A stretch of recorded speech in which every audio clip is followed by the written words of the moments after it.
PodcastCoug Season 4, Episode 6. You're listening to the PodcastCoug Radio Network with your host, James Laurie. The PodcastCoug is your weekly Coug On Demand show featuring all things Cougs and Washington State Cougar football. And now, here is your host, PodcastCoug.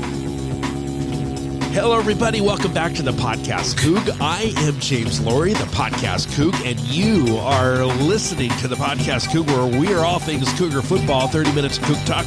We're talking about Tracy Claeys, our defense, what happened, and our upcoming game against Arizona State in the desert on Saturday.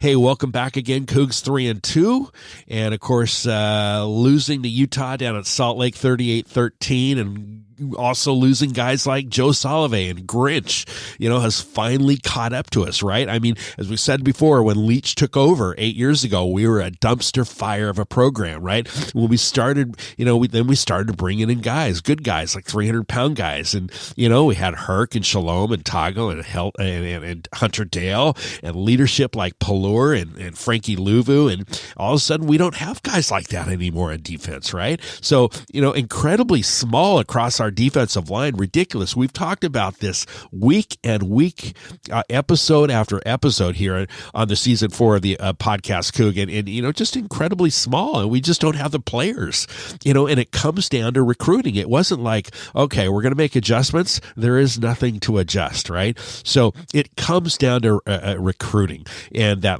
Leach Polynesian pipeline is dissipated. That's gone. It seems like that's all dried up, and so guys have got to step up. But physically, both physically, talent, and leadership, and it's huge.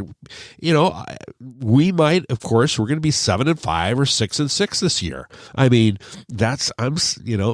realistically, 7-5 or 6-6. That's really because of the lack of personnel on the defense side of the ball. And, of course, we're making some changes. Leach has made some changes. And, obviously, with the resignation of Tracy Claeys, really, it wasn't an ideal fit, right? A great guy up in the box, phenomenal defensive coordinator. But remember, Tracy preferred to be up in the press box, right? And so his job, like others, it's a personal relationship business. I mean, I hate to say business. The NFL is a business.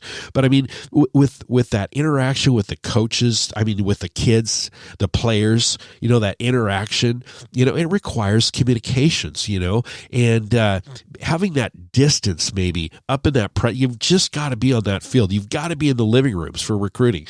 And we get why he preferred to be up in the press box, right? But it didn't stop there. Maybe that was his weakness, and he just didn't want, like I said, in the presence of living rooms. He didn't want to travel, didn't want to be in and out of airplanes all the time, just didn't feel comfortable, and that's fine. We all have our gifts and talents, right? We're gonna flourish in our right environment. There's no question about it, right? You take that palm tree, we're gonna uproot it in Maui in Hawaii, and we're gonna plant it in Alaska, and it's gonna falter. We take that same palm tree and plant it in Arizona or in San Diego, it's going to flourish. And maybe it just wasn't the right fit. So, and you've got to be a good vocal leader, Leach isn't really a vocal guy either. He's quiet, except for when things are going poorly, he really gets after the guys, right? And not in a charming way, right? We've seen that recently. But, as some positive reinforcement as a vocal leader, Claeys just wasn't just the right guy, maybe. And Grinch was, he was real vocal, real positive, unlike Tracy. So, and now don't get me wrong, Claeys is extremely good schematically. He's one of the best. Look at the Holiday Bowl back in Minnesota when Claeys beat us, and that's how he got hired from Leach. And if you can't join him, if you can't beat him, join him. So he brought in Claeys, but Claeys does a great job. Obviously, looking at film, speed things up, and he's one of the best DCs in the country. But we need that guy on the field. We need a recruiter. We need people out in the homes, in living rooms, that can be a huge influence. And we just need better personnel on staff. And I think, obviously Mike's done some changes. Hopefully on the interim, that's going to make a difference. And, also maybe not, he's not Claeys wasn't a rah-rah guy, so we just need that presence on the field. And, we miss the Roy Mannings, right? Look at Roy, so positive, so vocal, great job getting guys fired up. I mean, look where he is now. He's with Grinch at Oklahoma, right? So, these are the type of guys that turn these programs around, especially on defense. I mean, look at, it just needs to be, we just need positive coaches, definitely need that vocal leading. And so far, everything that Coach Claeys is, he's just not that vocal leader. And so, and it really hurt us this year with, the loss of Jalen. Jalen was without a doubt our vocal leader, getting everybody fired up. And I think, I think that kind of bit us in the butt a little bit. Is I think, just probably Tracy and Mike butted heads a little bit, and Claeys wanted out. And so, and I really do believe he resigned on his own. So, anyway, we talked about Peyton, Peyton Pallure expressed, he expressed that, what type of guy that Tracy was in the press box, as a defense coordinator. Good with the X's and O's, just not a jump around sideline type of guy, according to Pallure. So, so again, probably one of the best DCs in the country, just not a good fit for us in Pullman, what we need, right? So we need that vocal leadership, that rah-rah on the sidelines. So here we are. And, I think as those guys get older, somebody's going to need to step up, some of the players as well. Now, against Utah, our safeties were running around, not in a position before the snap of the ball, and Claeys just couldn't get it together in Salt Lake on our last game. We ran three coverages. We ran man. We were, one high, two high, cover two, cover three. I mean, we still couldn't get lined up running those coverages, and Huntley just tore us apart because he had it all day to throw.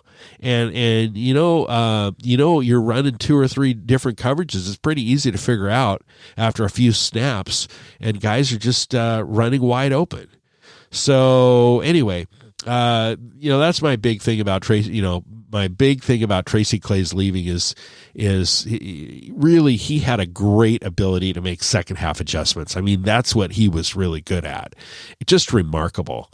And so, it's a minor setback or a major setback. Remember, a setback is a setup. So it's going to set us up for something better. And I do wish the best for Tracy Claeys. I hope he finds the right fit in life, whether it's back into football, back in the press box. And he's really, really talented in that respect. So, look at that severance pay. I mean, to resign with a couple $100,000 on the table, very interesting. And really from inside sources, it was a true resignation. I don't think Coach Leach asked him to resign. I really think, I think it's inevitable. It's going to happen. It's not if, it's when. I mean, after the AC, probably he would have been forced out, and so he probably saw the writing on the wall. And if we went down to Tempe and lost big time, that would just be just horrible to deal with.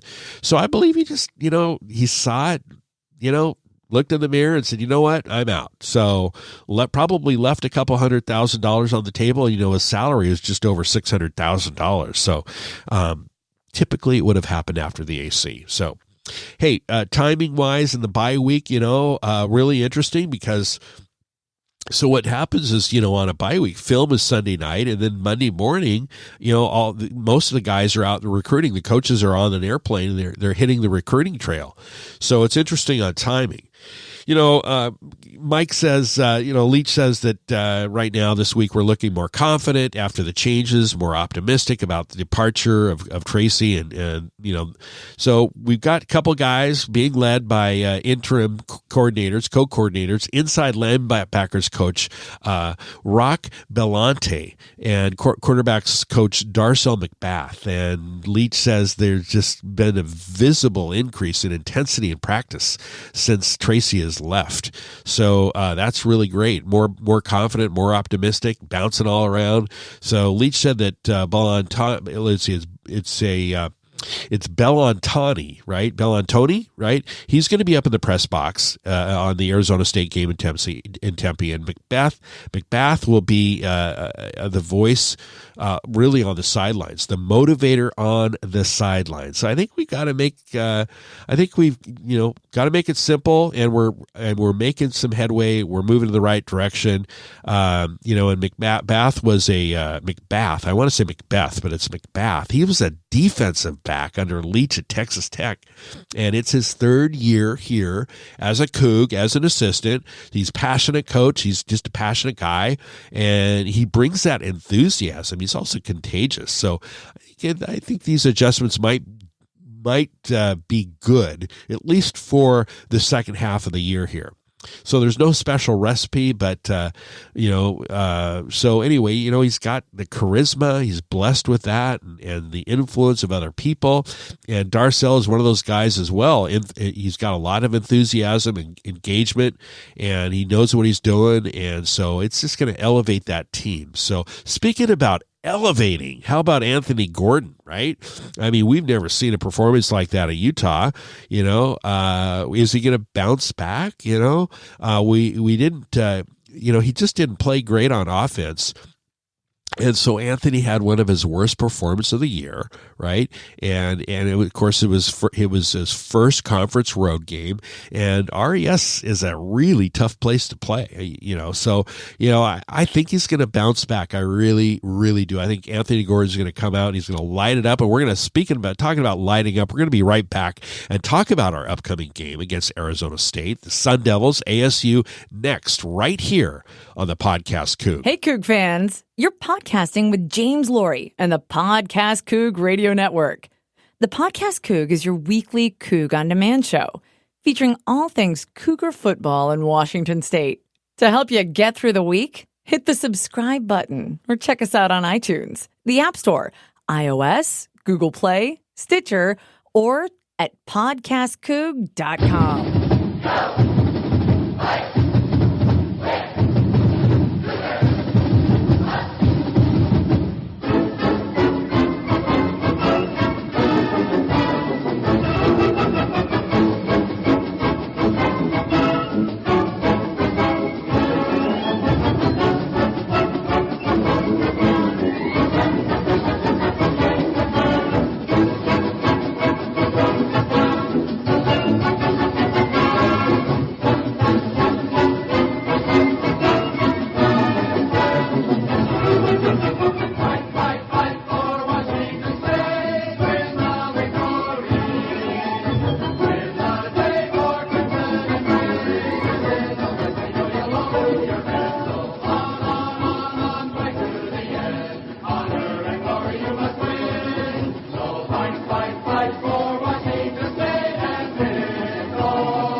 Welcome back to the second half of the Podcast Coug. I am James Laurie, the Podcast Coug, where we are all things Cougar football, all things Cougs.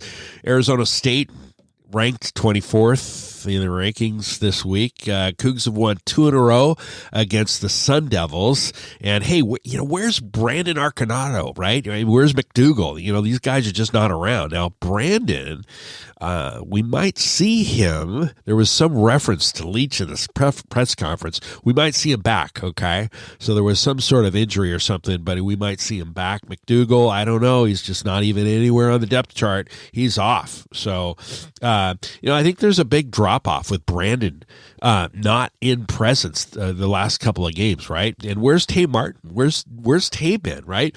A little bit of surprised at the lack of depth, right? So Arizona State, we're making changes on the back end. We're able to improve the play calling, making adjustments, the changes on the defensive that we talked about. I think we're making those adjustments, those new coordinators, even the logistics. I think, it takes it might take a couple of weeks, some tweaking. We might be just right out of the gate ready, but there might be some fine tuning after the Arizona State game, And so, I think that I think we might get on track though with the offense, right? So, Arizona State, so their defense is pretty good. They're well coached up. They're schemed up. They know how, they are good, and they're able to go out there and put 35, 40 points on the board, 400, 500 yards, and give the defense the feeling that this offense is, the offense is going to be able to respond and pick up, some big plays. I think they have the ability to do that, and it might be a high scoring game. So let's look at Arizona State. They come in at 4-1, a couple of nice wins against Michigan State and Cal, and the Michigan State game they gained like 216 yards, scored a late touchdown. They won it right at the end, 10-7. Right, a great win, a good defensive battle, but certainly one that should be taken with a grain of salt. Now, the Cal game, the Bears lost their struggling quarterback in the second quarter. They couldn't do anything on offense.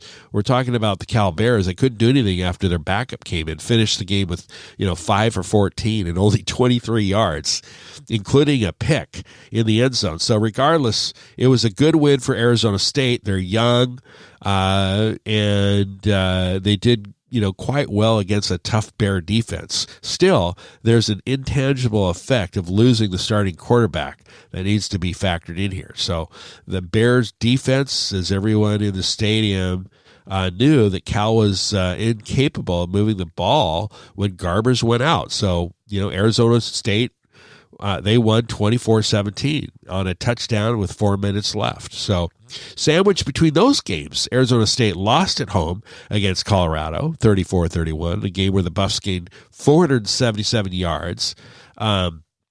Even though they had their wide receiver injured, Chenault was injured, Colorado passed for 337 yards. So what do we make of this, right? I mean, Arizona State has forced one decent passing. They've faced one decent passing team so far in Colorado, and they got beat at home. Right? So, then they faced Kent State and Sacramento State, Michigan State, Cal, and none of those were capable of throwing the ball whatsoever. So, they have not seen a passing team this year as we're coming to Tempe. By the way, I was down in the desert about 3 weeks ago, spent some time in Scottsdale, and really checked out the Cave Creek Carefree area, the foothills. Oh man, just beautiful. I love the saguara cactus. They're like 125 to 200 years old. And you don't see a lot of saguara in Phoenix, which is much bigger than Seattle. Phoenix is huge, but it's all concrete. It's all blacktop, right? You have to go out to the foothills to see the westerns like the Hollywood, the saguara cactus. Just beautiful. Love those foothills. Would love to live down there someday. Of course, the weather was nice, a little toasty, but nice. Game temperature for Saturdays, it should be about temperature in Tempe this Saturday should be at kickoff. Now, this is at 12:30, Pac-12 network, 89 degrees. So, which isn't bad. I mean, it's not 110, right?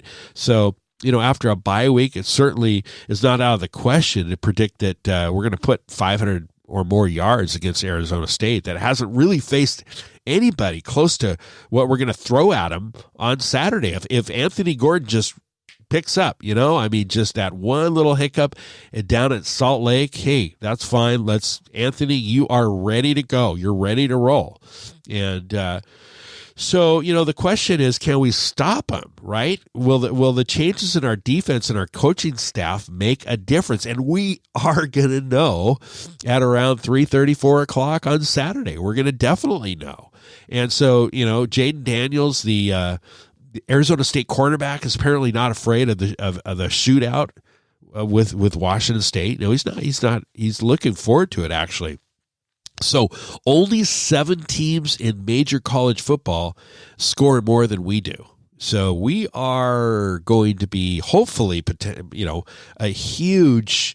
We're just going to be explosive. Hopefully, we average 45 points a game, and our high this year is 63. So Saturday it could be a shootout. And Arizona State, their high score is only 31 points. which ranks 102nd nationally.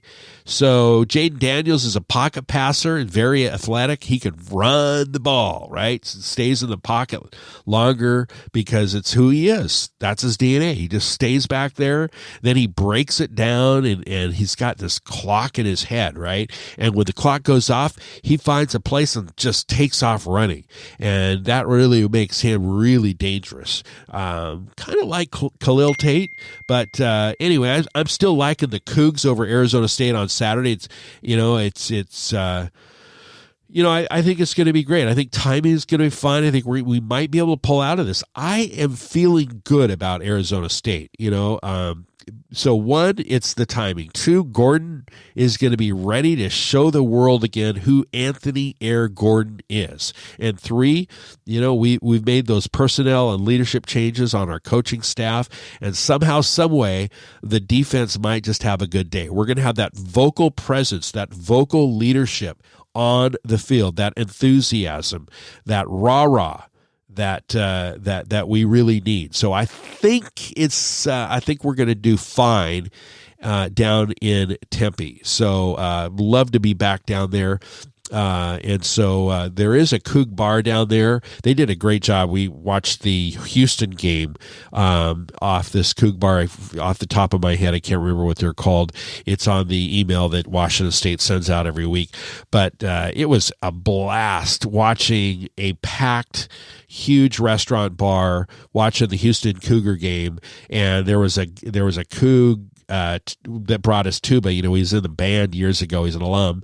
Brought his big tuba, and every time we had the score, he would play the fight song, and the place just went wild. And that was a really fun time. So they've got it's Bevy Uptown. It's called Bevy Uptown in the Phoenix, Scottsdale area. It was a great place to hang out. But of course, if you're in Tempe, we drove through Tempe. We drove right past Sun Devil Stadium. And, that's just a major stadium. So NFL caliber stadium. So it's going to be a lot of fun. And I just noticed that Fox Sports 1, guys. You remember how Dish Network and Fox was in a dispute? It looks like, because the Husky game is on FS1 and they're playing Arizona as well. I believe they're both in the desert. I think that game is on FS1, and I checked Dish Network to record, and that's back on. So the contract between Dish Network and FS1 has resumed. So to catch that Husky game, that's a night game, I think 7:30, so you can hit that record button as well. So, hey, real quick update. Remember, Jacksonville Jags are playing the New York Jets coming up on October 27th. It's going to be Luke Falk against Minshew Mania, right? So let's hope both of them stay healthy. Homecoming, Colorado and Pullman, 4 p.m. Game kick, and that's on October 19th. That's going to be on ESPN2 or ESPNU. So homecoming is at 4 p.m. against the Buffaloes. Hey, make sure if you like what you're hearing on the podcast, be sure to hit the favorite button or subscribe, and I really appreciate that. Thanks so much. That's it for the episode 6 of a 4th season of the Podcast Coug. Let's have a great game in Tempe. Talk to you next week, and go Cougs. You've been listening to the Podcast Coug Radio Network with your host, James Laurie. The Podcast Coug is your weekly Coug on Demand show featuring all things Cougs and Washington State Cougar football. This has been a presentation of the Podcast Coug Radio Network. Find us at podcastcoug.com.